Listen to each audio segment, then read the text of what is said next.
Pues qué alegría tan grande. Buenos días, América. Buenas tardes, noches, Europa. Nos da muchísima alegría conectarnos un día más en este espacio de Tras las Huellas de Sofía. Un espacio inclusivo, un espacio sororal, un espacio que está lleno de diálogo, de narrativas, de experiencias, de sentipensares, sobre todo de miradas, de corazones, de brazos, de abrazos. Y bueno, pues el día de hoy estamos felices y encantadas, hoy en ausencia de Marisa, a la cual le mandamos un abrazo, pero en donde ella se encuentra aquí con esta presencia espiritual y sapiencial. Sin embargo, pues ella no pudo estar con nosotros, pero están con nosotros dos invitados muy importantes, muy especiales, y en este webinar que se llama La espiritualidad como fundamento necesario para la crítica poscolonial aplicada a los estudios bíblicos. Vaya título, Marianely Vázquez.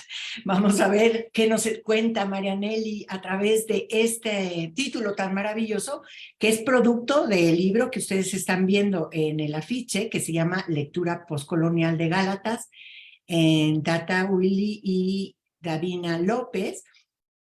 Y bueno, pues nos va a platicar sobre qué fue esta tesis doctoral que nos comparte el día de hoy a través de este espacio de Tras las Huellas de Sofía. Y bueno, pues aquí tenemos a Nelly, tenemos también a su tutor, quien fue acompañándola en este camino doctoral, que es bien complicado porque yo lo estoy viviendo ahora y digo, Dios mío, qué envidia me das, Nelly, que tú ya llegaste, pasaste y pudiste lograrlo. Bueno, pues voy a dar paso a leer este currículum de Nelly. Marianely Vázquez Pérez es doctora en Teología Bíblica por la Universidad de Deusto. Realizó diversos cursos de Arqueología y Teología Bíblica en el Studium Biblicum Franciscanum de Jerusalén. Actualmente es profesora de la Facultad de Teología del Norte de España, sede Victoria Gasteiz, de la Escuela Universitaria de Magisterio Bongoñaco Andra Mari de Bilbao y de la Universidad Jesuita Antonio Ruiz de Montoya. Forma parte del grupo de investigación Género y Diálogo, Fe y Ciencia. Es investigadora invitada del Instituto de Estudios Sociales Gino Germani de la Universidad de Buenos Aires y de la Red Internacional Incomplex. Es miembro del Consejo Editorial de la revista Ciencias de la Complejidad de la Facultad de Economía de la Universidad Nacional de San Agustín, Perú, de la Asociación de Teólogas Españolas, ATE, y de la Asociación Bíblica Española, ADE. Sus publicaciones recientes se centran en estudios de género y diálogo de fe, ciencia, Biblia y estudios culturales, ética y complejidad, ecología y medio ambiente, teología paulina y nuevas aproximaciones contextuales y la representación visual de los géneros en la cultura mediterránea antigua. O sea que, Marianely, en esta pequeña reseña nos estás dando un panorama gigantesco de todo este recorrido bíblico-teológico que llevas en tu haber. Y bueno, pues ahora voy a dar paso también para presentar al tutor que fue acompañando y guiando a Nelly en este caminar. Bueno, pues él es Miguel Ramón Biguri Aspe, doctor en teología, es profesor de la Facultad de Ciencias Sociales y Humanas de la Universidad de Deusto, donde imparte las asignaturas de opciones críticas frente a la vida social, filosofía del derecho, ética cívica y de las profesiones y ética y fenómeno tecnocientífico. Colabora como profesor con la Facultad de Teología de la Universidad de Deusto y con la Facultad de Teología de Vitoria, donde imparte diversas asignaturas como Filosofía de la Ciencia y la Naturaleza, Diálogo, Fe, Cultura e Historia de la Filosofía, y ha realizado colaboraciones con la Universidad Raimon Llull en Barcelona, España, y con la Universidad Javeriana en Bogotá, Colombia. Investigador invitado del Instituto de Estudios Sociales Gino Germani, Universidad de Buenos Aires, Argentina, miembro del Comité Académico de la Cátedra Francisco José Ayala de Ciencia, Tecnología y Religión de la Universidad Pontificia de Comillas, miembro del Ícaro Think Tank de la Fundación Novia Salcedo. Sus publicaciones recientes se cuentan en Aplicación del Pensamiento Complejo a las Ciencias Sociales, la relación entre complejidad y ética, ética y tecnociencia, ética cívica y profesional, epistemología de la investigación interdisciplinar y fundamentación filosófica de las ciencias de la complejidad. O sea que, bueno, pues aquí tenemos a un próximo invitado, que vamos a estar felices de recibirte, Miguel, en este espacio para que nos cuentes sobre todo este desarrollo también académico y personal y profesional que has llevado. Y bueno, para no perder nada de tiempo, me gustaría dar la palabra primero a Miguel, darte la más cordial bienvenida a este espacio y que lo sientas como tu casa y bueno, pues que des esta introducción tan necesaria. Gracias, Miguel. Bueno, pues muchísimas gracias, querida Andrea.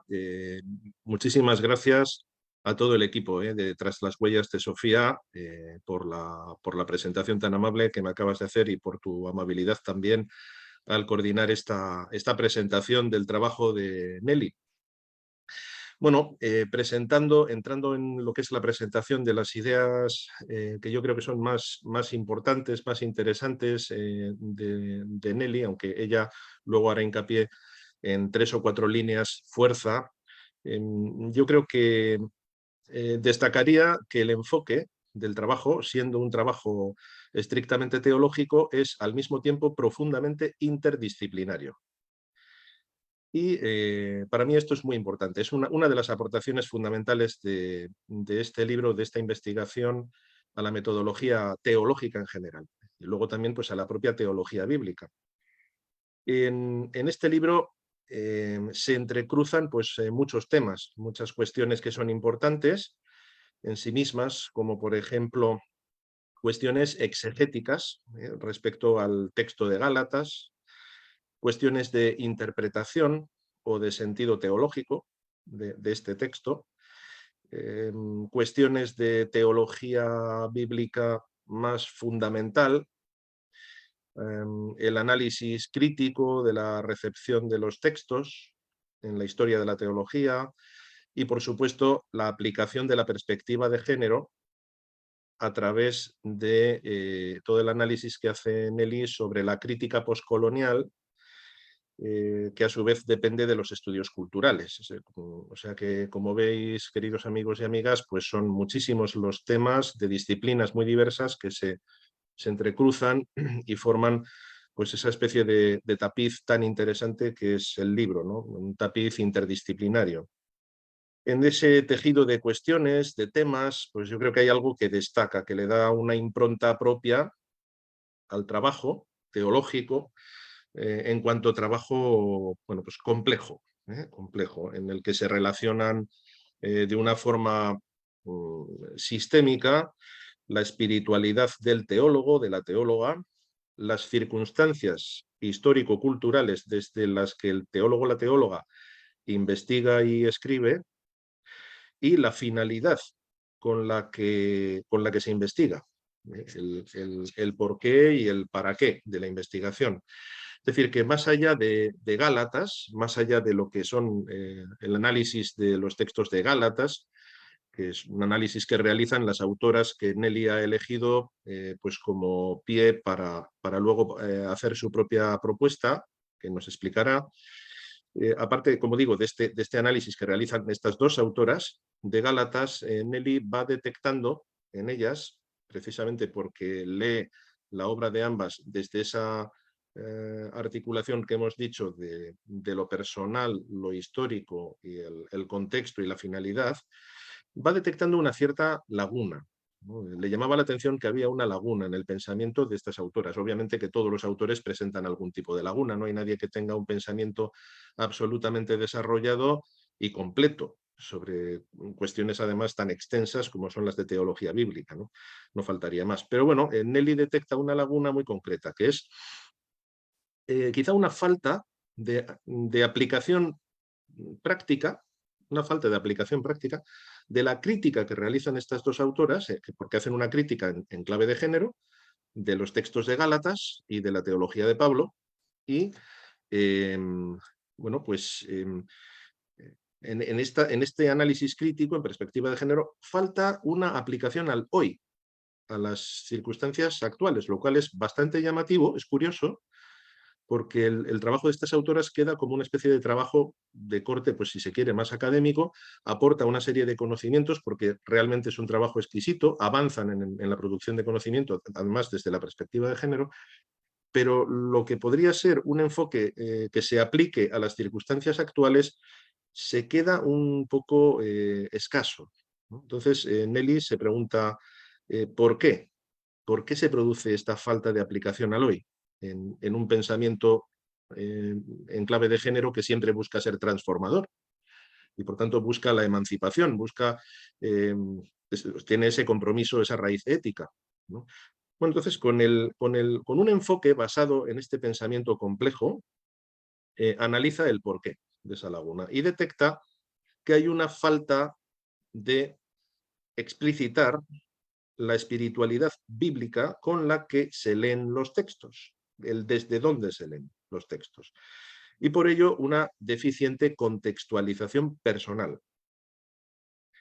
Esto es lo central en el método de análisis que utiliza Nelly, creo yo, la necesidad de contextualizar, es lo que propone, la necesidad de contextualizar la investigación teológica para que tenga realmente un impacto transformador. Y esto requiere un esfuerzo por parte de la teóloga, del teólogo, de explicitar una espiritualidad desde la que se leen los textos inevitablemente. Una espiritualidad que a su vez implica una opción por un pensamiento con un enfoque pues más abierto, más interdisciplinario y más comprometido desde el punto de vista ético. Entonces, sí voy a comentar alguna cosita de esta perspectiva compleja que utiliza Nelly, porque creo que está pues muy en sintonía con las líneas de investigación actuales que están aportando al pensamiento teológico ese carácter interdisciplinario, y luego ya le daré el paso a ella para que tampoco quiero alargarme demasiado y que ella nos explique fundamentalmente lo que es lo que entiende que es el contenido nuclear de su tesis y sus desarrollos y sus avances, ¿no? Bueno, yo diría que en primer lugar es interesante el hecho de que Nelly construye su investigación como un diálogo de saberes, como ya hemos dicho que se mezclan muchas áreas diferentes. Es un diálogo de saberes en el cual intenta construir un conocimiento, pero un conocimiento en común. Este es el previo, ¿no? El conocimiento es un bien común y el conocimiento teológico es un bien común. No solamente es una aportación personal de la teóloga, sino que es un bien de la totalidad de la comunidad al que nos vamos acercando con el diálogo y con el debate, ¿no? Como decía Karl Popper, ese gran filósofo de la epistemología y del conocimiento científico, pues bueno, la humildad epistémica y la apertura al otro, la necesidad que tengo del contraste de otra persona que me está criticando, quizá desde una disciplina diversa de la mía, es fundamental para que yo pueda extraer todas las posibilidades que están dentro de mi propio conocimiento y de las cuales yo ni siquiera tengo conciencia en este momento. Bueno, eso es, por tanto, un tipo de discurso, de diálogo, que no solamente es un discurso lineal, sino que es un bucle, un feedback, un diálogo a múltiples niveles, a múltiples bandas, interdisciplinario y deliberativo. Busca construir ese pensamiento como un bien común. Esto me parece que es pues, muy importante. Es parte de la perspectiva de Nelly y creo que es importante. Bueno, perspectiva de género y teología. Pues Nelly, yo creo que tú partes, y si no, pues ya nos lo dirás, partes desde una perspectiva de género en la cual, pues como muchísimas epistemólogas feministas, teólogas y filósofas, pues han remarcado en los últimos 50 años, sobre todo, no hay un discurso que sea neutral, no hay neutralidad ni siquiera en el campo de las ciencias, ni siquiera en el campo de las ciencias pretendidamente más puras o más duras. No existe neutralidad, siempre hay un punto de vista previo. y no solo un punto de vista, sino que, como diría uno de los padres del pensamiento complejo, Edgar Morin, siempre hay un metapunto de vista. Hay un punto de vista y también un metapunto de vista, ¿no? En función del cual vamos articulando los distintos saberes y vamos saltando de uno a otro, siempre desde ese punto de vista fundamental, ¿no? que transmite el equilibrio. Entonces, la cuestión es que, tomando conciencia de esto, que nuestro pensamiento siempre está situado, siempre está circunstanciado, y hay un punto de vista teórico y experiencial previo, lo que tenemos que hacer es elegir explícitamente, para ser honestos, un punto de vista que sea crítico e inclusivo. Optar por un punto de vista que va a verlo, bueno, pues explicitarlo, ponerlo en común, dialogarlo, pero que sea crítico e inclusivo, ¿no? La perspectiva de género. Bueno, pues la perspectiva de género puede ser uno de estos puntos de vista fundamentales que atraviesa todo el pensamiento. Como ya sabéis, pues estudia todos los procesos sociales y culturales de construcción de identidad, desvela los mecanismos y las ideologías que justifican las opresiones y las discriminaciones, de tal manera que, bueno, lo más importante es explicitar la manera en que usamos esa perspectiva de género. ¿Desde dónde y con qué objetivo? ¿No? Para poder justificarla también críticamente. Bueno, espiritualidad y perspectiva de género, porque el tema de la espiritualidad bíblica es el tema central de la tesis, ¿no? Bueno, la teología arranca de una serie de experiencias, ¿no? Son experiencias que se viven comunitariamente, que conforman una cierta tradición, o vamos a llamarlo cultura, y que nosotros denominamos espiritualidad, ¿no? Una forma de vivir esa identidad en ese contexto social en el cual nos vamos construyendo unas a otras y unos a otros. Entonces, la perspectiva de género tiene que arrancar de una espiritualidad liberadora si se quiere incorporar a la teología. Es decir, si esa perspectiva de género no solamente es una perspectiva crítica en el sentido filosófico, pues que tiene unas virtualidades epistemológicas y tal, que son muy importantes y muy interesantes, sino que además se quiere incorporar de verdad a la teología de tal manera que la atraviese totalmente y fecunde con esa perspectiva toda la teología. Bueno, pues las teólogas feministas que utilizan la perspectiva de género tienen que arrancar de ahí, de esa explicitación de esa espiritualidad, ¿no? Liberadora. ¿Qué ocurre si se usa la perspectiva de género sin espiritualidad, o es decir, de un punto de vista exclusivamente filosófico, más nocional, más teórico, más no ético, menos vital, menos experiencial, o si se usa sin explicitar esa espiritualidad, solo como una herramienta analítica? Pues se corre el riesgo de que el impacto transformador sea mucho menor.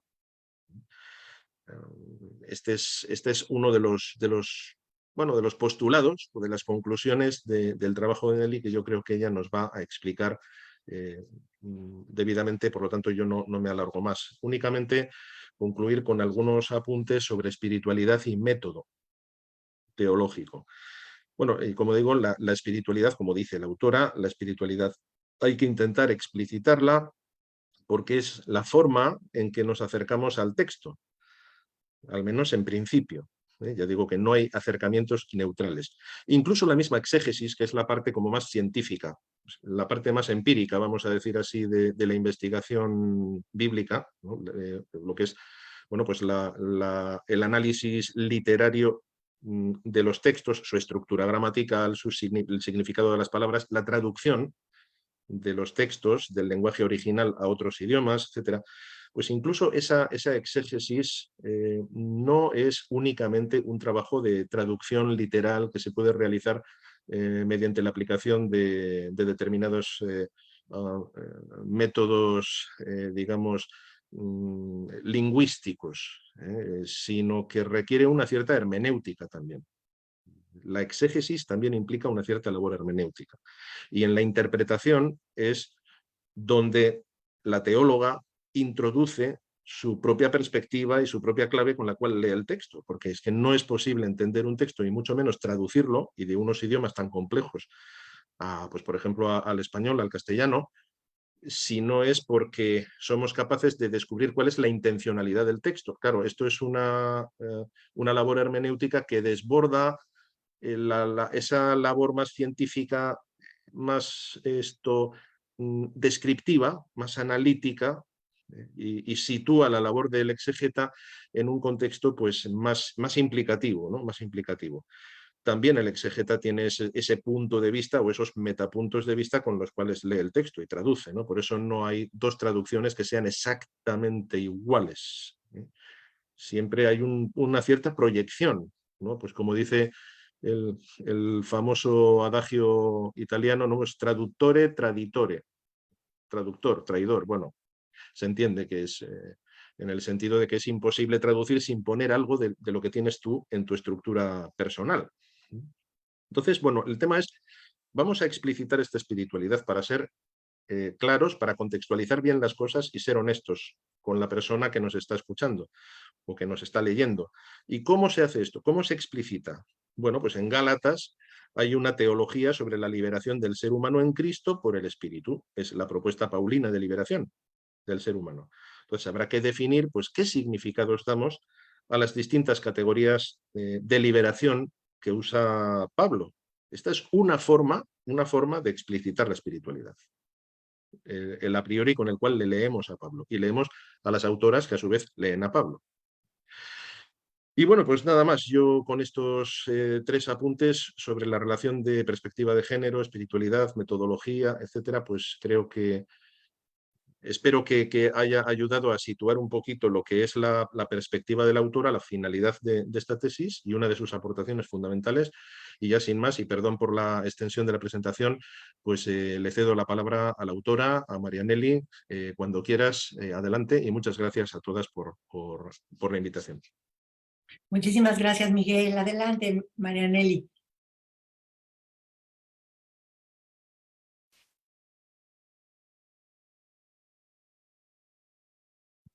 No sé si estáis viendo las imágenes.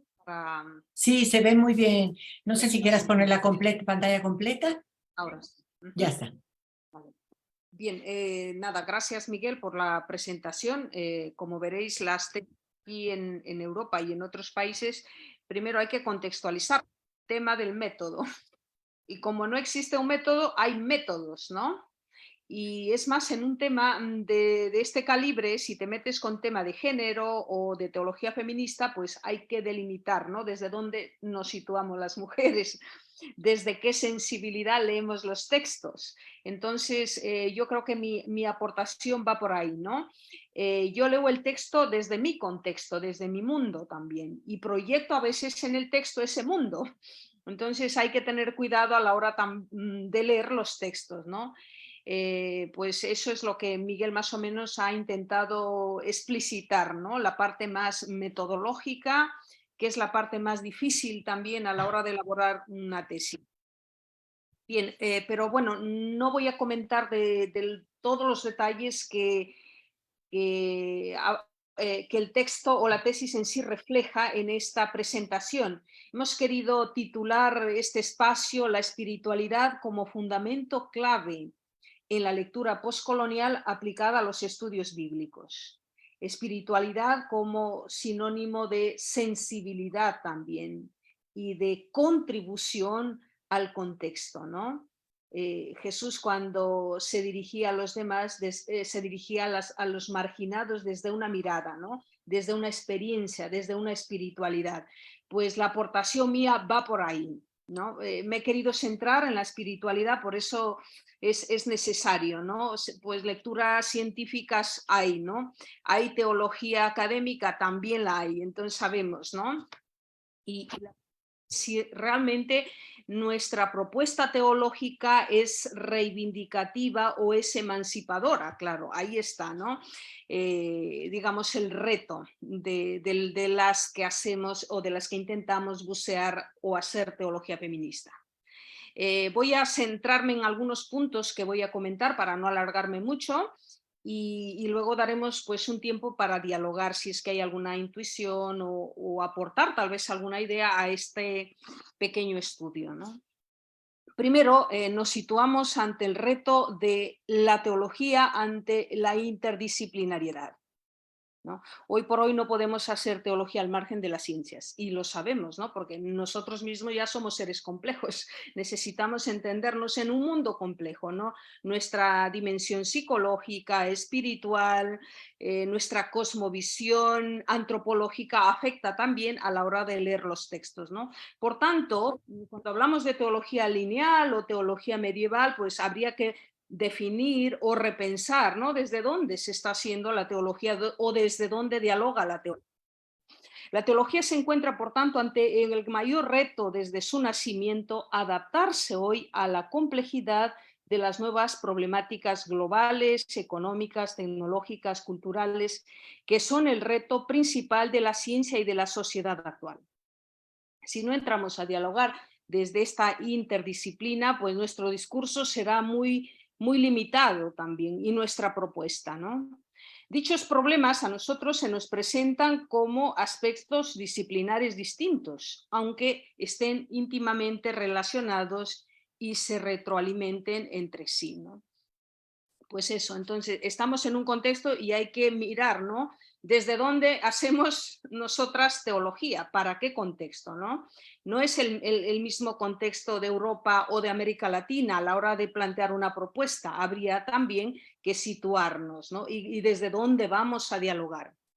Pero sí hay temas comunes y afines, temas globales que nos están afectando, ¿no? Como por ejemplo la guerra de Ucrania, bien, etcétera. La crisis global tiene impactos también en nuestras economías, ¿no? La crisis global, la crisis medioambiental, la crisis económica agudizada por el COVID nos ha puesto a todos, a todas de manifiesto una crisis profunda de un modelo social, científico y académico basado en la compartimentación de saberes, el individualismo competitivo y la falta de una forma de pensamiento científico humanístico. La pandemia nos ha llevado a repensar la necesidad que tenemos de unirnos, ¿no? De pensar de forma global, de forma sistémica, ¿no? A la hora de abordar las problemáticas. Claro, solo el desarrollo de un nuevo modelo social, científico, académico puede reorientar o puede ayudar a la teología a transformar una respuesta más inclusiva, más interdisciplinar y comprometida en la construcción de un mundo más humano y más sostenible.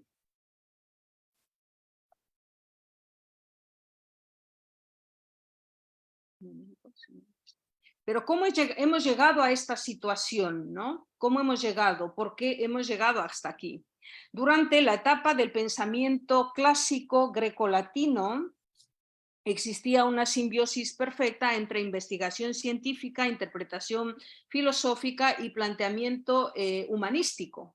Existía, como dice Adela Cortina, una unidad entre el saber pensar, el saber obrar y el saber hacer.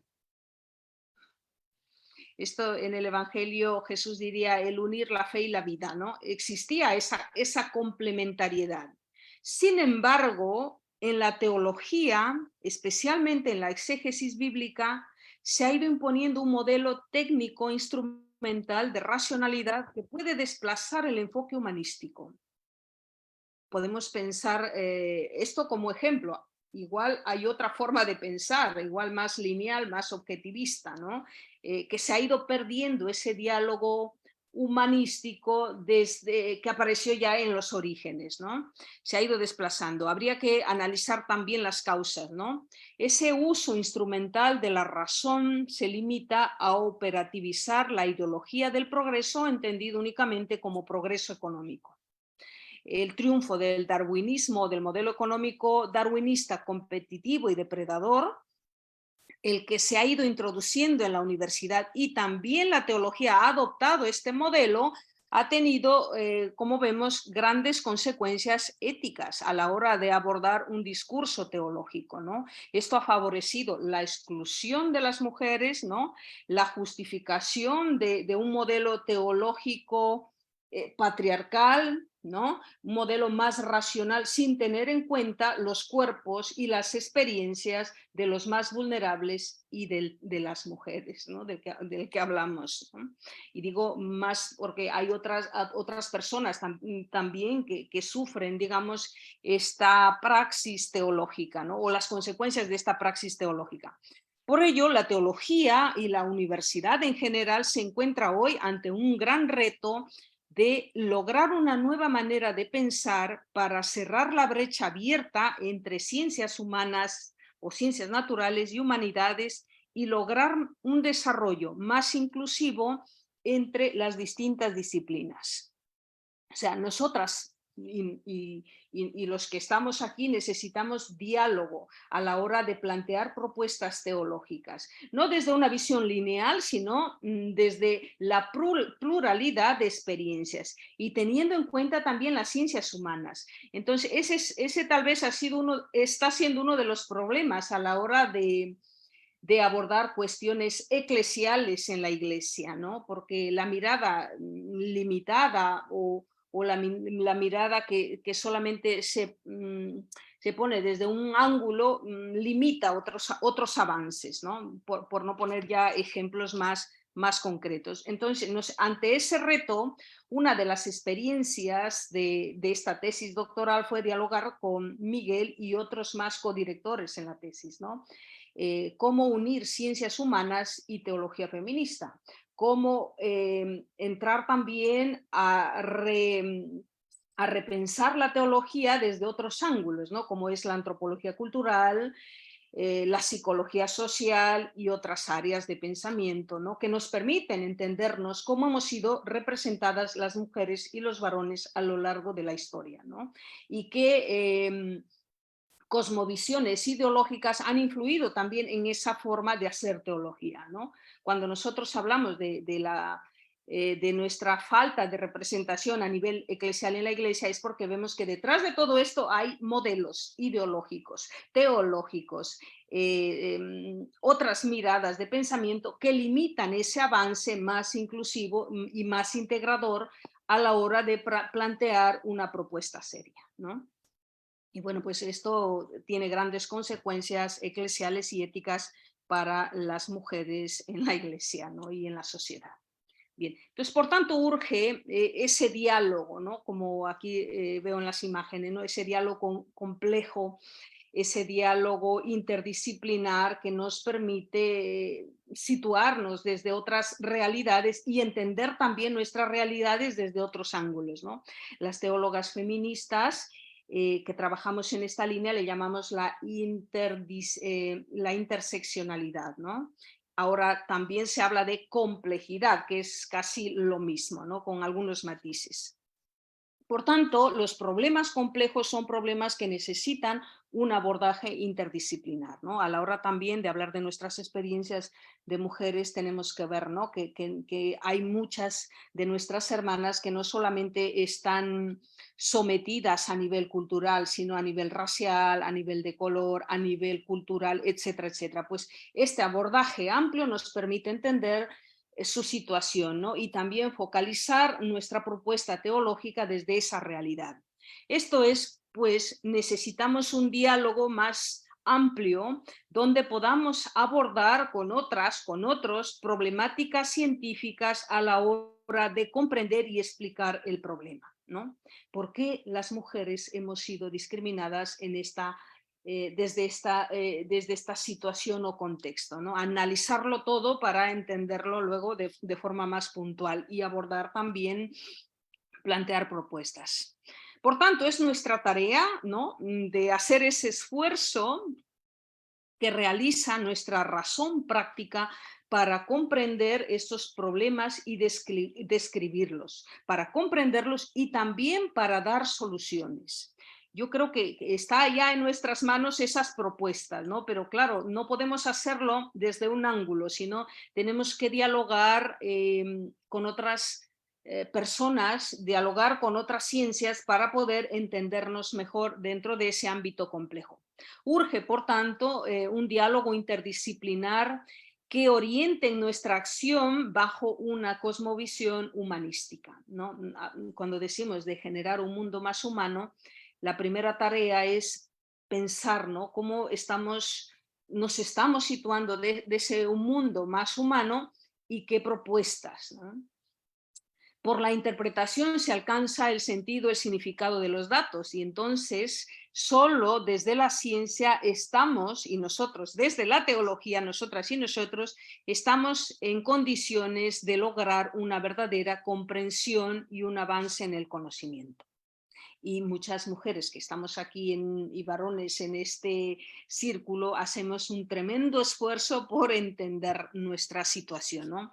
Y eso pues tendríamos que hacerlo a nivel de todos los ámbitos, ¿no?, eclesiales, políticos, etcétera, etcétera.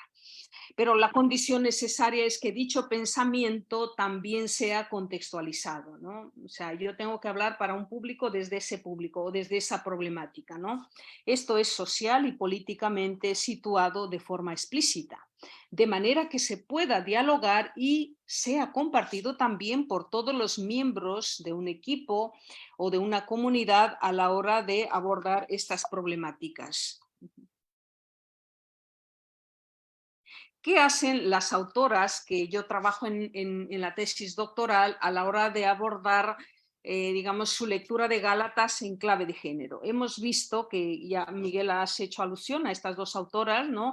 En la investigación hemos contrastado el pensamiento. Es importante a la hora de leer un libro ver desde dónde se sitúa el autor o la autora, ¿no? Hemos contrastado esa forma de hacer teología.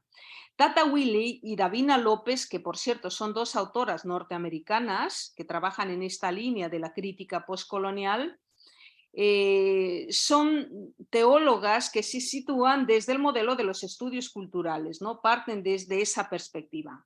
Y nosotros queríamos estudiar esa relación que hacen ellas entre la contextualización de su pensamiento, o sea, la forma en que explicitan sus opciones espirituales y sus motivaciones teológicas fundamentales. Y a partir de ahí hemos visto qué desarrollos temáticos y sistemáticos proponen. De hecho, son muy imaginativas a la hora de leer Gálatas, ¿no? Proponen desarrollos novedosos que no se han leído a lo largo de la historia de la interpretación de la carta. Para que os hagáis una idea, desde el siglo I hasta el siglo XX, la lectura de Gálatas estuvo solamente centrada en el debate, la fe y las obras de la ley. Fijaros, para que nos hagamos una idea, ¿no? La propuesta y el debate giraba en torno a esa, digamos, a esa oposición entre fe y las obras de la ley. En el siglo XX cambia la mirada. Estas dos autoras se sitúan desde este contexto y hacen un análisis intuitivo desde su contexto, desde su cultura, y plantean una propuesta novedosa. Pues eso es importante también destacarlos, ¿no? Gálatas en clave de género, Gálatas en perspectiva postcolonial, detectando algunos desarrollos teológicos novedosos, ¿no? Pero también hemos descubierto que estas dos autoras adoptan una perspectiva objetivista. O sea, son hijas de su tiempo, como decimos. También nosotras las mujeres podemos leer un texto desde esa perspectiva lineal y objetivista, porque la sociedad nos ha configurado así, ¿no?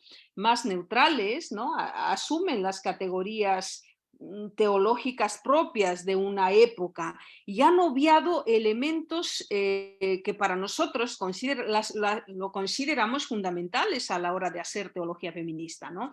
La espiritualidad y los temas y el tema ético, ¿no?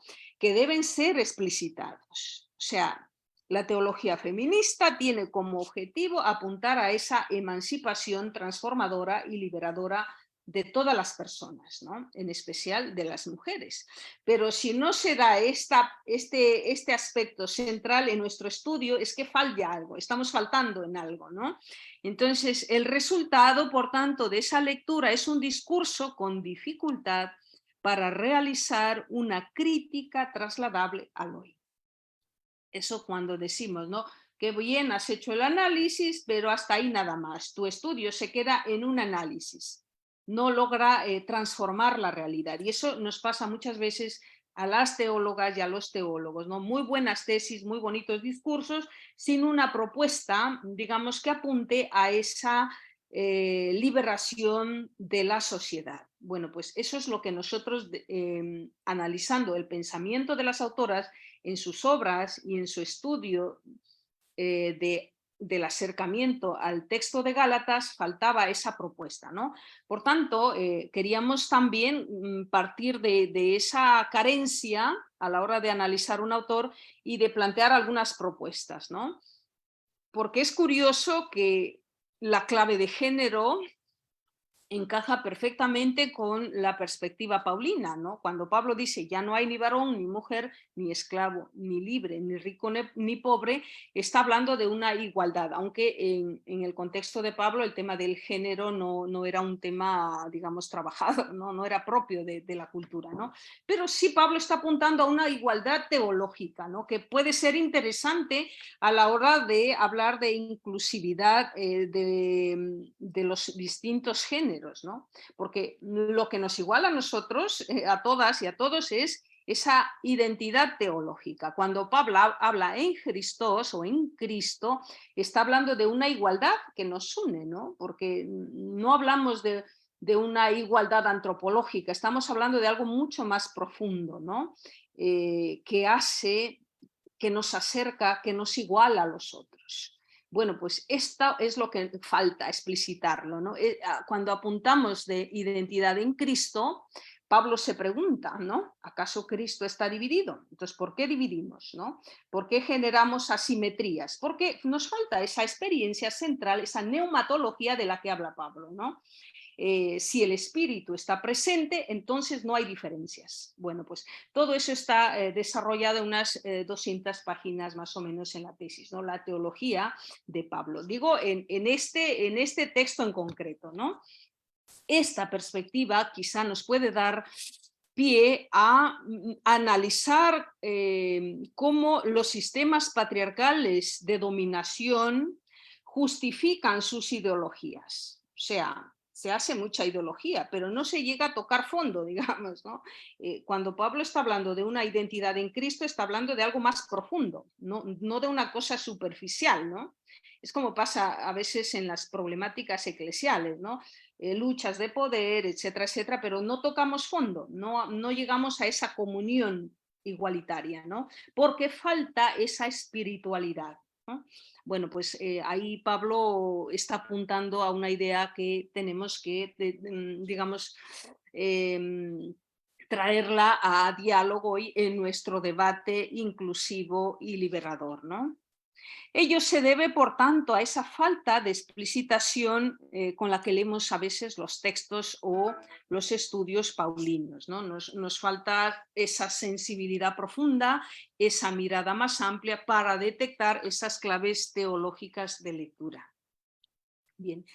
Y por último, vamos a comentar la parte, digamos, más novedosa de nuestro estudio, ¿no? Cómo el género y la interdisciplina son propuestas de espiritualidad, ¿no? Y cómo esa propuesta, esa justaposición, digamos, de palabras nos llevan a un compromiso más personal y social dentro de nuestra opción como teólogas y teólogos con esa mirada más feminista o más liberadora, ¿no? Dentro de estas cosmovisiones humanísticas, ¿no?, que sitúan nuestro discurso, nos encontramos con una valiosa categoría que es la perspectiva de género, ¿no? Esta categoría o esta perspectiva es ética y epistémica, ¿no? A la vez que es una opción emancipatoria en el quehacer científico, ¿no? Porque apunta a esa defensa de los derechos y de la dignidad tanto de las mujeres como de los varones que han sido injustamente tratados por su género, ¿no? Por su género o su raza, etcétera, ¿no? Como toda cosmovisión, por tanto, es transversal. En todos nuestros estudios debe estar presente esta categoría, ¿no? Lenguaje inclusivo, decimos, pero no solamente nombrar, ¿no? Sino ese lenguaje inclusivo tiene una dimensión ética y transformadora, ¿no? Por eso, si es aceptada esta perspectiva con sinceridad, por los miembros de un equipo o de un grupo de investigación puede favorecer el diálogo y la comprensión dentro de la diversidad y pluralidad de lenguajes disciplinarios. Esta es la riqueza, ¿no? ¿Por qué se está introduciendo esta categoría en las universidades o en los estudios de humanidades y otras ciencias? Porque es tan necesaria para el discurso que nosotros queremos ofrecer para ir generando, digamos, un acercamiento más igualitario, ¿no? Tanto de mujeres como de varones. Pero hay que analizar, hay que estudiarla, ¿no? En relación con otras ciencias.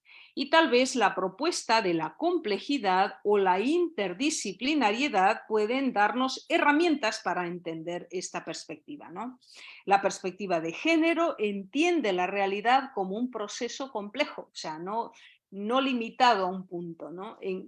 El proceso complejo está entretejido y la perspectiva de género analiza esa complejidad, ¿no?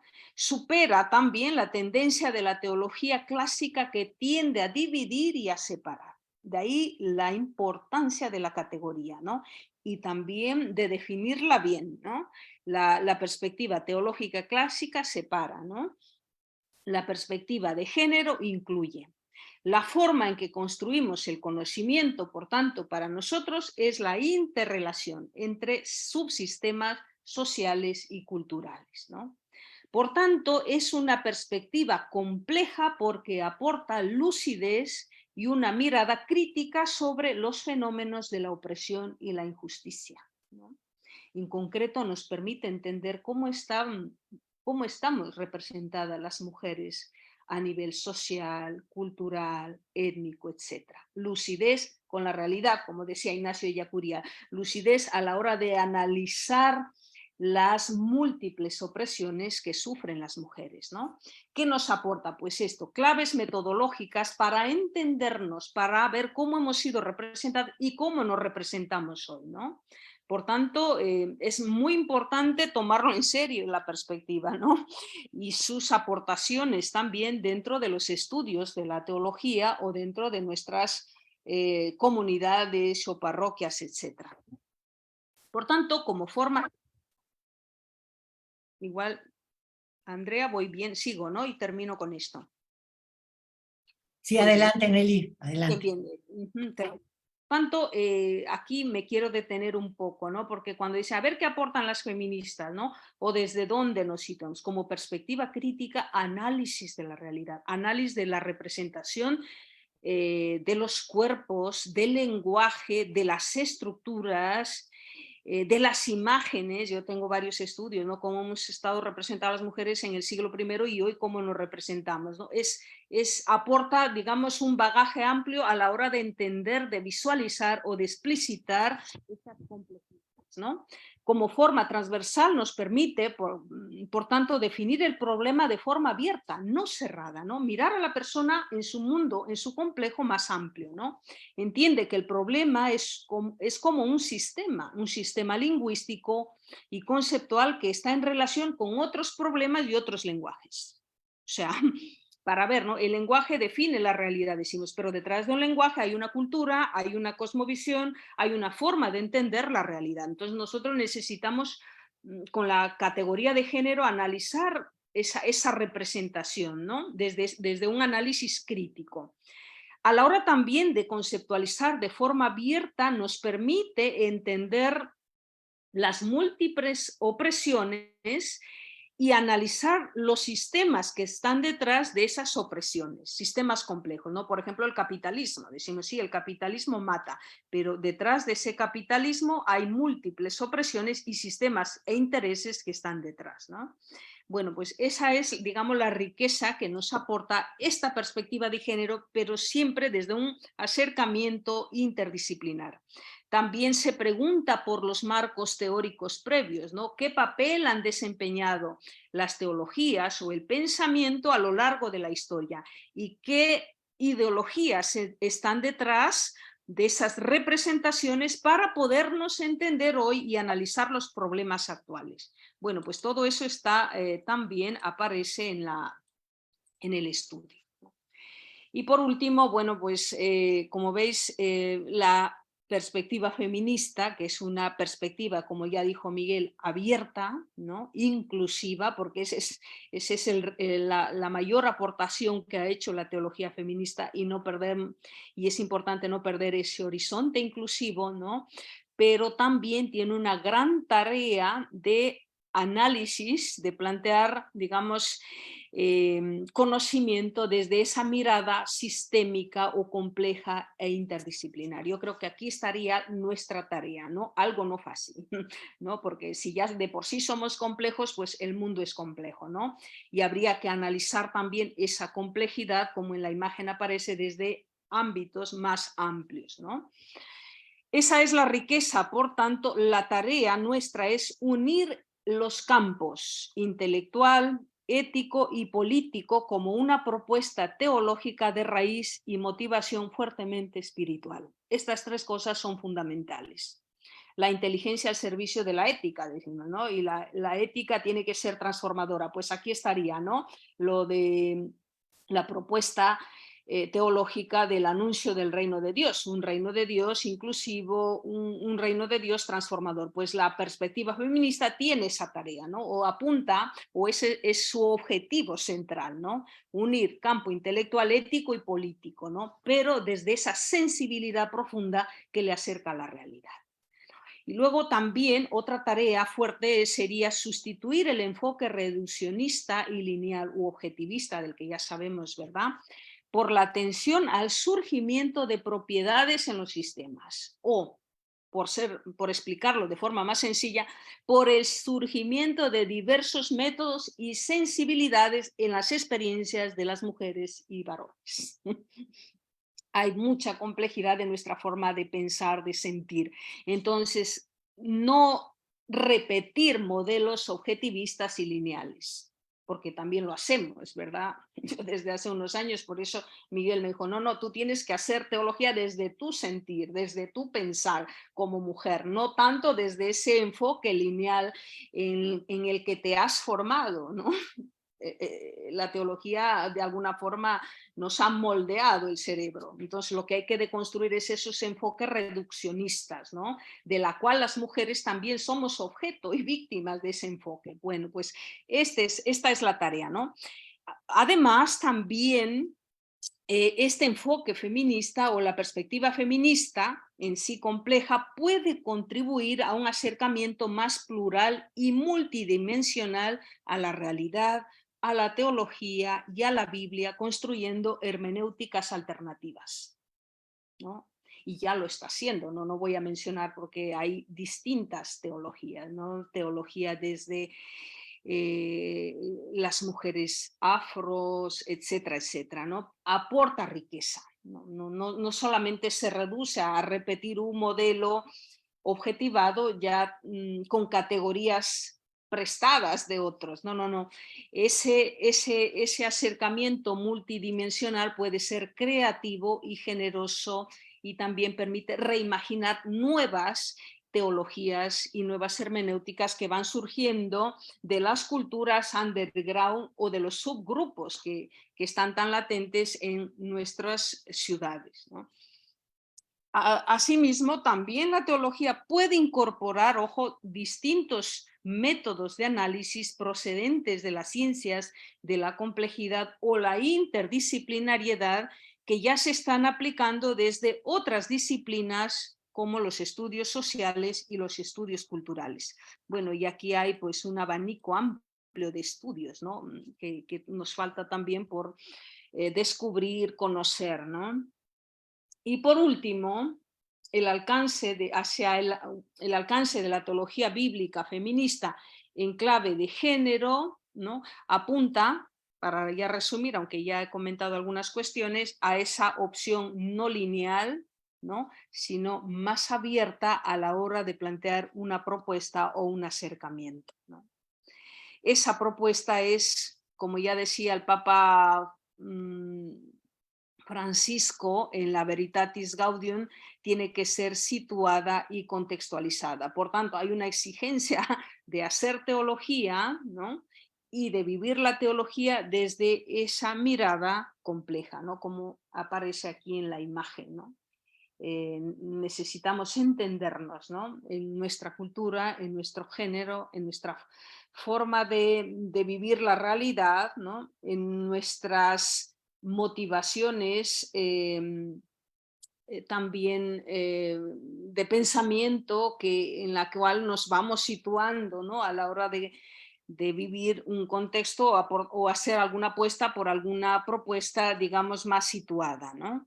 Bien, lo demás yo creo que ya están dichas, estas cosas tal vez se repiten, no voy a leer, sino que al final yo creo que nuestro objetivo es analizar y nuestra propuesta la teología o hacer teología desde ese diálogo con las ciencias humanas y con todas las ciencias en general, ¿no? Por ahí va nuestra propuesta, nuestra humilde propuesta, porque es un estudio también limitado que intenta quizás ser ambicioso en esa respuesta de dialogar con las distintas culturas, con las distintas sensibilidades, ¿no? Tanto de mujeres como varones. Muchas gracias. Vaya tesis doctoral, Nelly. No tengo palabras más que felicitarte por este recorrido, felicitarte por esta apertura a otras miradas, a otra forma de acercarnos a los textos bíblicos, a otra posibilidad de encuentro en donde haya una presencia de nosotras mujeres, a donde nos sintamos reconocidas como personas, ¿no? Porque eso es una cosa terrible, ¿no? Esta definición del feminismo en donde dice que el feminismo es la opción radical de que las mujeres somos personas, esa definición de feminismo, cuando yo la leí por primera vez casi me voy para atrás y me muero y digo, ¿cómo es posible que alguien nos haya concebido como no personas, ¿verdad? Y estemos luchando por aparecer, por ser, por estar, ¿no? Y por haber estado también, porque hemos estado a lo largo de la historia y sin embargo hemos estado silenciadas, ¿no? No nombradas. Y este ejercicio por el cual nos has llevado en este rato pequeño, pues implica una deconstrucción bien grande, Nelly, en ti personalmente, ¿no? En Miguel también un ejercicio para irte guiando, pero también una propuesta poscolonial, pero también decolonial, ¿no? Así le llamamos aquí en América, ¿no? Esta búsqueda decolonial de volver a las raíces, de volver a la fuente, pero no a una fuente general, sino una fuente personal, ¿no? A partir de nuestras propias experiencias y a partir de ahí dar voz a todos, a todas, a todes, como decimos por aquí. Entonces, bueno, se me hace tan interesante, tengo unas ganas locas de leer tu tesis, después a ver si nos dices en dónde se puede conseguir. Y bueno, aquí está levantando la mano, me parece que primero estaba Andrés y después Vilma. Si quieres, Andrés, prender tu cámara, iniciamos el diálogo, me va a encantar enriquecer este espacio con las voces de todas y todos los que estamos aquí. Entonces, Bueno, Andrés, muchas adelante. gracias, María Andrea. Gracias, Nelly, por tu exposición. Buenísima, aprendo mucho de tu teología, así que muchas gracias por tus comentarios. Excelente. Y bueno, yo tengo un problema con la cámara, así que no puedo abrirla. Nelly, yo te quería llevar a una reflexión pequeñita, desde lo que tú hablaste un poquito también de la espiritualidad bíblica, ¿cierto? ¿Cómo se podría, cierto, tensionar dialécticamente, o cómo podría entrar en diálogo, en debate esta espiritualidad bíblica con lo que ya el siglo XXI, con esta nueva, cierto, construcción de ser humano, con esta nueva espiritualidad que aparentemente también es muy plural, es muy holística, ¿cierto? Es de mucha alteridad, ¿cierto? De muy compleja. Entonces, ¿cómo crees tú que deberían ser esta tensión entre lo que aporta la espiritualidad bíblica y con lo que nos encontramos en el siglo XXI con esta espiritualidad tan amplia, tan diversa? Por ahí va mi pregunta. Muchas gracias, Andrés, y gracias por conectarte desde Chile. Me parece que tu pregunta es central aquí en el debate, ¿no? No sé si te voy a dar una respuesta, luego igual podemos también intervenir, porque tampoco me es tan fácil, ¿no? Claro, hablamos ya de espiritualidades. Así como cuando decimos método, existen métodos, porque cada persona ya en sí es distinta, ¿no? Lo que no podemos es a una persona reducirle a un método, ¿no? O a exigirle que piense como yo, por ejemplo. No, es verdad, nos situamos ante un panorama más complejo que exige, digamos, más minuciosidad a la hora de dar una respuesta. No fácil. Tal vez la teología necesita sentarse y como decía, no sé quién decía que hay que hacer teología de rodillas, ¿no? Escuchar más, entender mejor la realidad y desde ahí pronunciar una palabra, pero con mucha humildad. Apalabrar la realidad, pero con mucha humildad, ¿no? O sea, y recuperar esta dimensión espiritual yo lo veo como la clave necesaria. ¿Por qué el debate Gracias. entre exégesis y teólogos sigue sin reconciliarse? Porque tal vez hemos dejado la espiritualidad como un tercer apartado, una cosa secundaria. Si no hay esa sensibilidad, si no hay honestidad con la realidad, es difícil para mí hacer teología. Y lo digo ya porque me doy cuenta, digo que mejor no hablar, Nelly, si no vas a transmitir esperanza, si no vas a ayudar al otro desde esa sensibilidad, es mejor callar, ¿no? Tal vez necesitamos contrastarnos más con otros. Veo que la teología necesita dialogar con las distintas ciencias, porque nosotras mismas y nosotros necesitamos entendernos primero. Como decía Andrea, valorar nuestra dignidad primero, darme un valor para poder valorar al otro, claro, pero también si no hay ese valor central, si no hay ese conocimiento de nosotros, es difícil hacer teología para los demás. Entonces, entender la complejidad significa tener una mirada más amplia, ¿no? Para, como en ese espejo, mirarnos en ese espejo amplio, ¿no? A nivel mundial, a nivel, digamos, más contextual, y desde ese nivel contextual y mundial tal vez pronunciar alguna reflexión, pero con mucha humildad también, porque somos limitados, ¿no? No sé si Miguel o Andrea o los que estáis podéis también entrar en esta pregunta y hacer alguna, a lo mejor proponer alguna intuición, ¿no? Me encanta lo que propones, Marianelli, Gracias, Nelly. Gracias. porque es un poco el hablar quizá desde lo apofático o desde lo kenótico, ¿no? Desde yo no sé, o sea, pero quiero escucharte, ¿no? Como no llegar a imponer una sabiduría anquilosada y memorizada y heredada, sino a partir de la apertura y del escucha, ¿no? Yo creo que esa es una propuesta bien interesante, ¿no? Del vaciamiento, yo no sé tanto como lo que tú me puedas aportar, ¿no? Porque desgraciadamente nuestro aprendizaje teológico ha sido como muy vertical, ¿no? Como muy de yo lo mando y así te lo aprendes y así lo repites y así lo vives.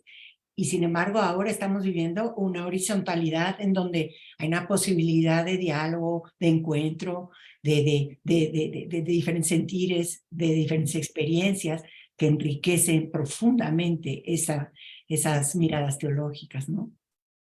No sé, Miguel, ¿tú qué opinas, Miguel?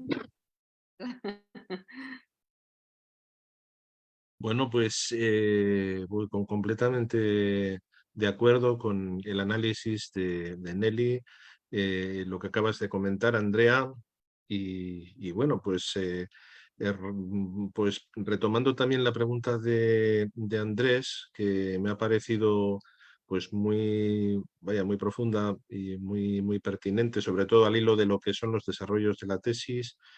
Pues yo comentaría que uno de los desafíos que tenemos a la hora de explicitar esa espiritualidad bíblica desde la cual releemos a Pablo, en este caso, o releemos cualquier texto bíblico, pues es un poquito el desarrollar esa clave espiritual que tenía el mismo Pablo. Pablo se plantea la espiritualidad, es curioso, es la revolución de Pablo, creo yo, lo que decía antes Nelly, la revolución de Pablo no solamente es el cambio del concepto de ley al concepto de gracia o al concepto de libertad en el espíritu, sino que hay muchísimo más. Lo que está en el trasfondo de ese paso, de la ley a la gracia, es una experiencia que la plasma precisamente aquí, en ese versículo de Gálatas capítulo 3 que ha mencionado Nelly, que en Cristo ya no hay ni rico ni pobre, con lo cual Pablo deconstruye la forma de establecer la identidad en función de vinculaciones de tipo económico o de estatus. No hay ni esclavo ni libre, con lo cual Pablo deconstruye la forma de establecer la identidad de la persona por relación a un sistema de tipo sociopolítico, porque la esclavitud era una institución sociopolítica, habitualmente aceptada como algo normal y evidente en aquella época. Y, es decir, Pablo cuestiona lo evidente, lo obvio culturalmente, y encima aterriza con que no hay ni varón ni mujer. Bueno, pues Pablo en este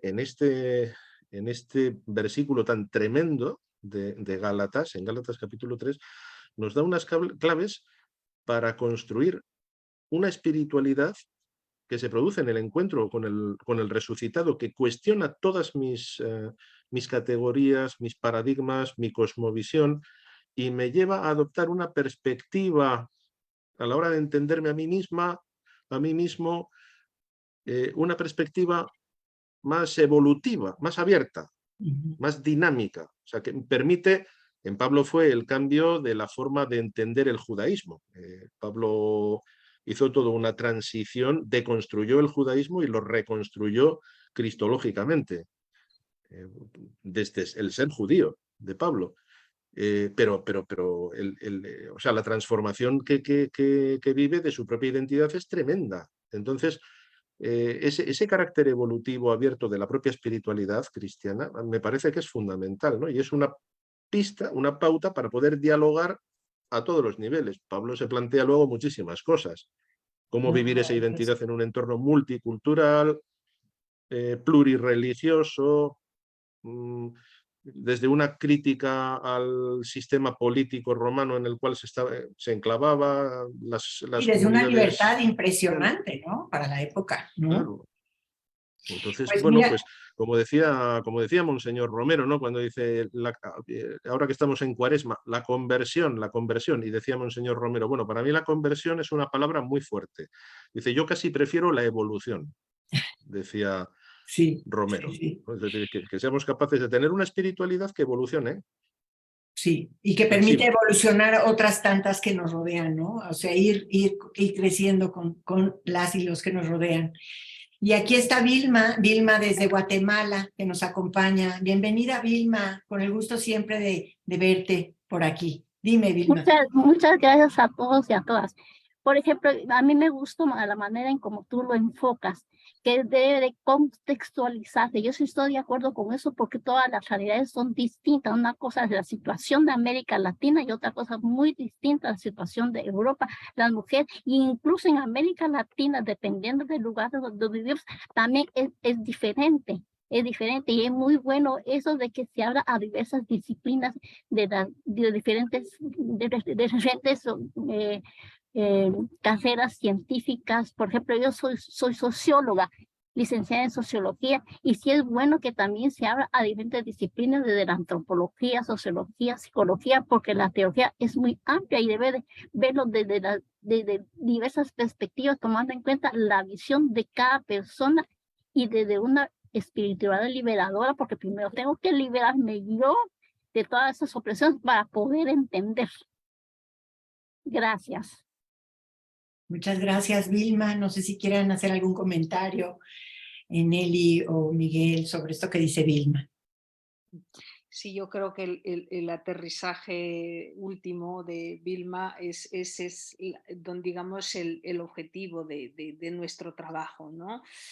Entendernos un poquito más también para poder entender las otras realidades, ¿no?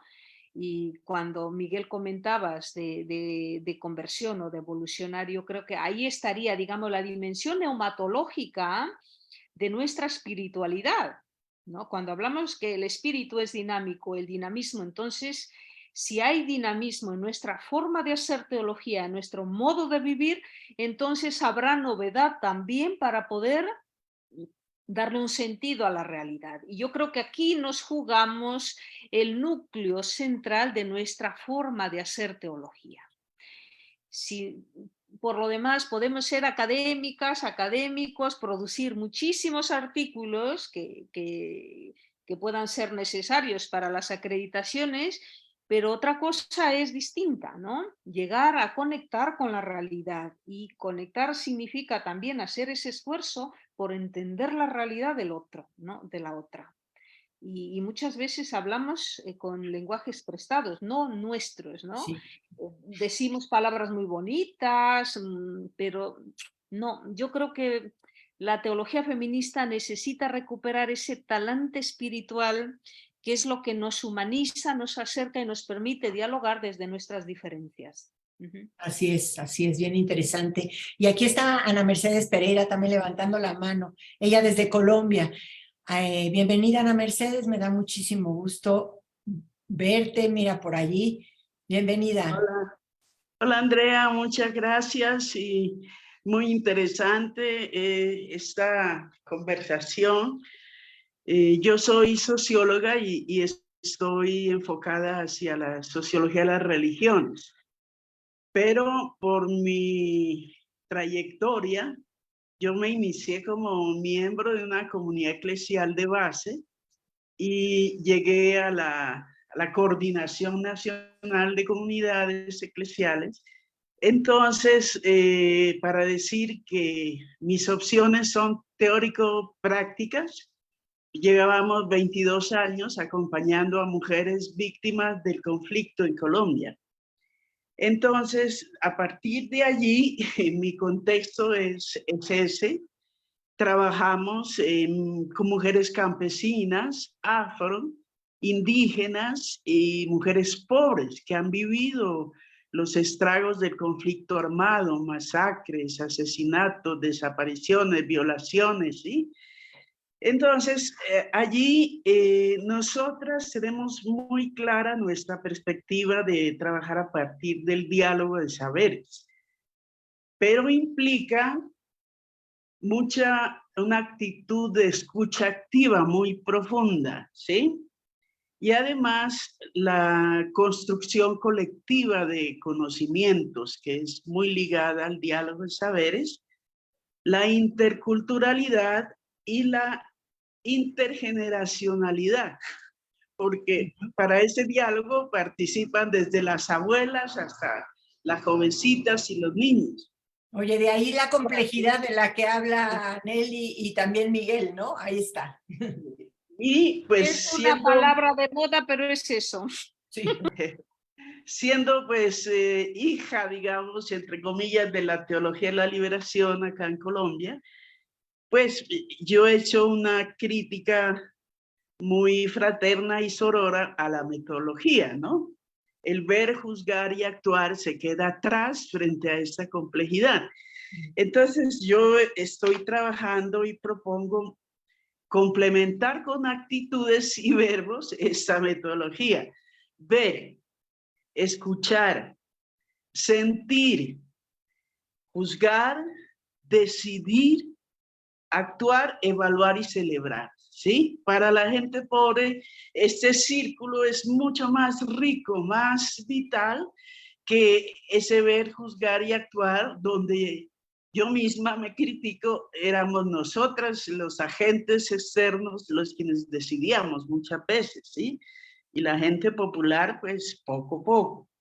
Entonces me parece que estos son aportes supremamente interesantes porque nosotras trabajamos en un medio donde hay mucha participación pentecostal, mujeres pentecostales y católicas populares.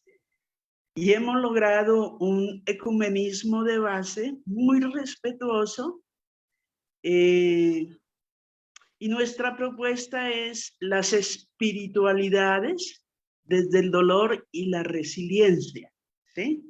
Porque yo miro que estas mujeres han logrado fortalecerse, han logrado reconstruir todo su proyecto de vida bajo el pilar de la fe, de las espiritualidades, la formación política que les hemos ofrecido y su experiencia de vida, ¿sí? De dolor y de sufrimiento.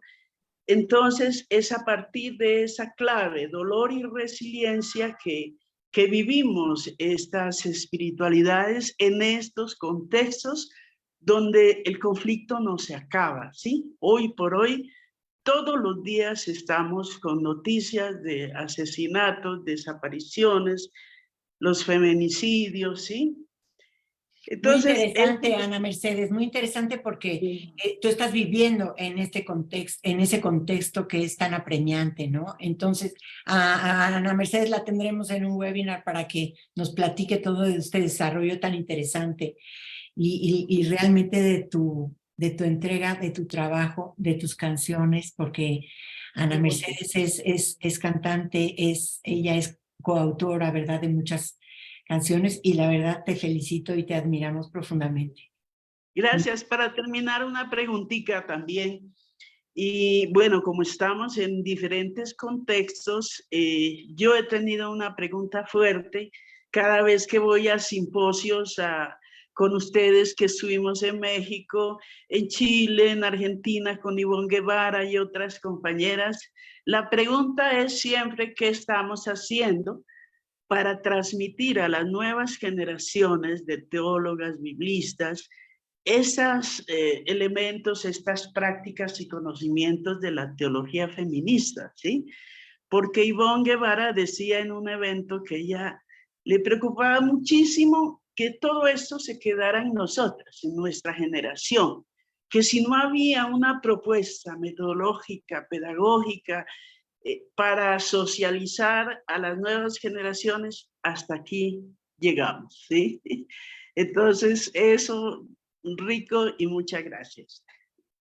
Muchas gracias, Ana Mercedes. No sé si Nelly, Miguel quisieran responder a esta pregunta inquietante de Ana Mercedes.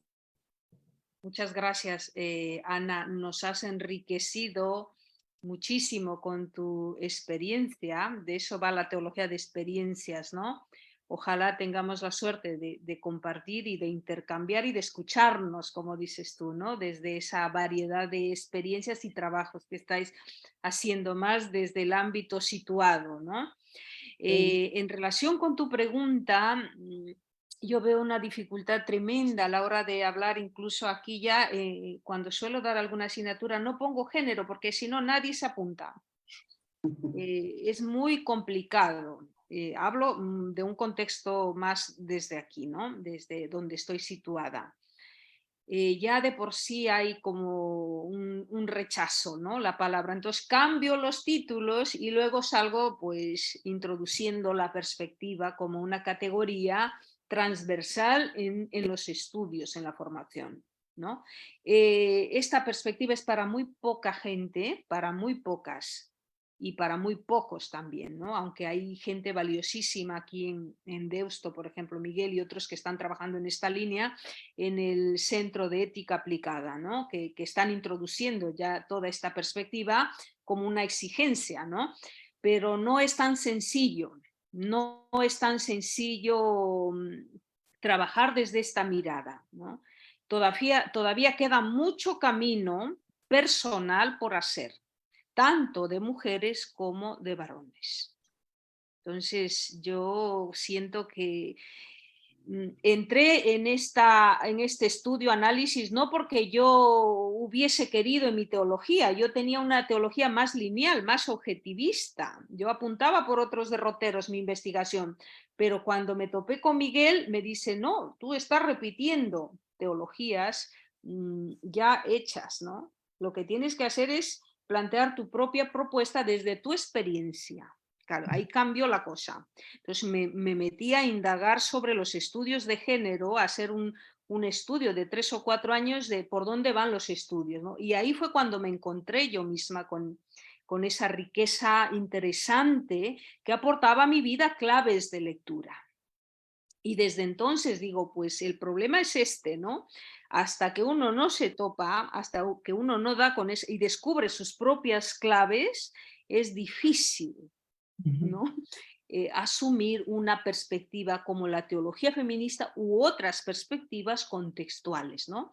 Yo no veo dificultad a la hora de dialogar con otras áreas, con otras ciencias, con otras sensibilidades. No hay, porque digo, es una riqueza, ¿no? Incluso aquí estamos de distintos contextos, experiencias. Para mí no es un problema, porque siento que a mayor pluralidad, mayor riqueza, uno se enriquece. O sea, ya no me sitúo como la académica de aquí, sino como la académica que está abajo y que aprende de otros, ¿no? Entonces, todo eso también tiene que cambiar, ¿no? En los estudios académicos, ¿no? Situarnos desde una perspectiva más dialogante en nuestras propuestas. Miguel, no sé si quieres añadir algo más. Y bueno, pues nada, sí, no, la intervención de Ana sí me ha impactado por lo experiencial, desde donde parte y la gran verdad que nos está compartiendo.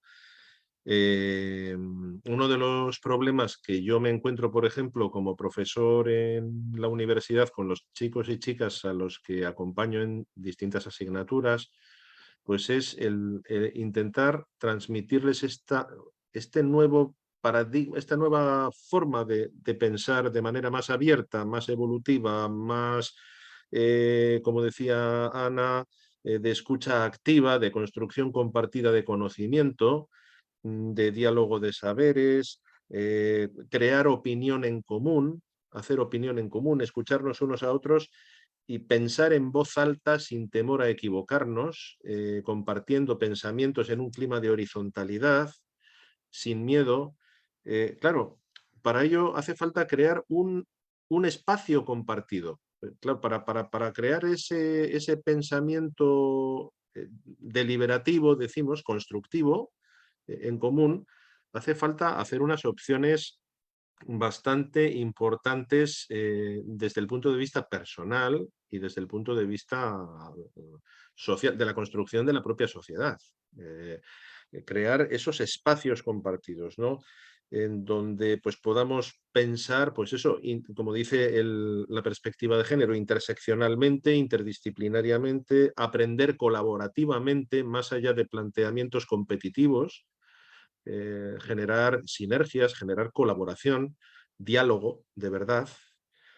Pues esto no es sencillo porque tanto nosotros, incluso como los mismos chicos y chicas que son más jóvenes que nosotros y de los que además ya desde el colegio pues han ido aprendiendo metodologías nuevas que nosotras y nosotros pues no tenemos como bagaje, pero ellos en teoría sí que tienen esos nuevos modelos más colaborativos, trabajo en equipo, tal, pero les cuesta terriblemente porque vuelven a reaparecer una y otra vez esos viejos clichés de pensamiento lineal, de división de conceptos, de división de saberes. No es sencillo superar ese modelo académico clásico que pesa como una losa. Me refiero principalmente al ámbito educativo, bueno, al ámbito académico y educativo, ¿no? Que es una parte. Luego está, como decía Ana, pues toda la labor que se realiza desde las comunidades de base y desde otros ámbitos de compromiso y de transformación social, ¿no? que son tan importantes o más que que la propia estructura educativa o académica, ¿no? Pero ese es lo que acaba de decir Ana, para mí es el desafío importante. Es pasar de un pensamiento racionalista, como decía antes Nelly, instrumental para controlar, para dominar, a un tipo de pensamiento dialógico, abierto, para comprendernos mejor a nosotros mismos. Así Sí, es. y muchísimas gracias, Ana, por lo que has aportado. Te agradezco mucho. Gracias a ustedes también. Ya la tendremos, la escucharemos directamente en ese webinar. Y bueno, pues estamos llegando ya al final de esta reunión y no quiero dejar de mencionar a Elis desde Brasil, que dice bellísima tesis doctoral. Felicidades por tu osadía de expresar, producir algo sobre esa necesidad de ampliar nuestra reflexión teológica en cuanto a mujeres de saberes y posibilidades. Y bueno, le pedí que él lo dijera directamente, pero se ha tenido que retirar. Y bueno, también está aquí con nosotras Ana Celia Coto. Dice, gracias por tan buen trabajo que me suena provocativo a la vez que esperanzador. Creo que la propuesta es más ecológica, que abona a un mayor desarrollo y profundización de la espiritualidad integradora. Entonces, bueno, pues creo que nos deja aquí un reto muy fuerte, Nelly, con tu trabajo, con tu desarrollo. Esperamos tenerla pronto entre nuestras manos, poderla leerla, saborearla y quizá volver a tener otro encuentro para compartir todo eso que vamos a ir descubriendo en este desarrollo más que teológico doctoral, yo podría decir espiritual, este caminar espiritual que nos vas a dejar con este legado, este libro. Entonces, bueno, pues agradecerte mucho, Miguel, el que nos hayas acompañado y el que hayas acompañado a Nelly también en el camino. A todas y a todos los que se han sumado a través de Zoom, muchísimas gracias. Agradecer también profundamente a quienes estuvieron a través de Facebook Live y recuerden que esto va a quedar grabado en nuestro canal de YouTube para quien no tuvo la fortuna de conectarse, porque en América son apenas las 1:30, es hora de trabajo todavía, quizá hora de comida, difícil, pero bueno, podrán disfrutarlo a través de este canal de YouTube. E invitarlas a que, acuérdense que tenemos una convocatoria abierta por el 8M, el 8 de marzo, el Día Internacional de la Mujer, en el que estamos invitando a todas y a todos a que respondan a la pregunta, ¿qué es ser mujer? Que ustedes escriban o que ustedes graben un video y nos lo envíen. Nosotros lo publicaremos en el blog que tenemos en Religión Digital y también en nuestras redes sociales. Es realmente un reto que estamos lanzando, como dicen los jóvenes ahora, ¿no? Todos son retos. Bueno, este es un reto porque sabemos que esta pregunta es bien difícil de responder, ¿no? ¿Qué es ser mujer? Tenemos hasta el 8 de marzo, no pierdan el tiempo, mándenlo ya. Y bueno, tenemos ya infinidad de respuestas y bueno, pues todas válidas, todas posibles y todas a partir de la experiencia de cada una y cada uno de los que nos las envían. Los esperamos en el siguiente jueves, un webinar súper interesante, no se lo pierdan, regístrense. Y bueno, un abrazo fuertísimo desde México hasta España, hasta Colombia, hasta Perú, hasta Chile, hasta Guatemala y hasta todos los lugares desde donde nos siguen. Abrazos fuertes. Muchas gracias por estar aquí. Gracias. Y estamos en contacto. Gracias a todas. Seguro que sí. Un abrazo, Miguel. Bye, Nelly. Adiós a todos. Muchísimas gracias a todas y a todos. Un abrazo muy grande, muy grande. Muchas gracias. Chao. Hasta luego, Miguel. Gracias, Nelly. Bye, bye.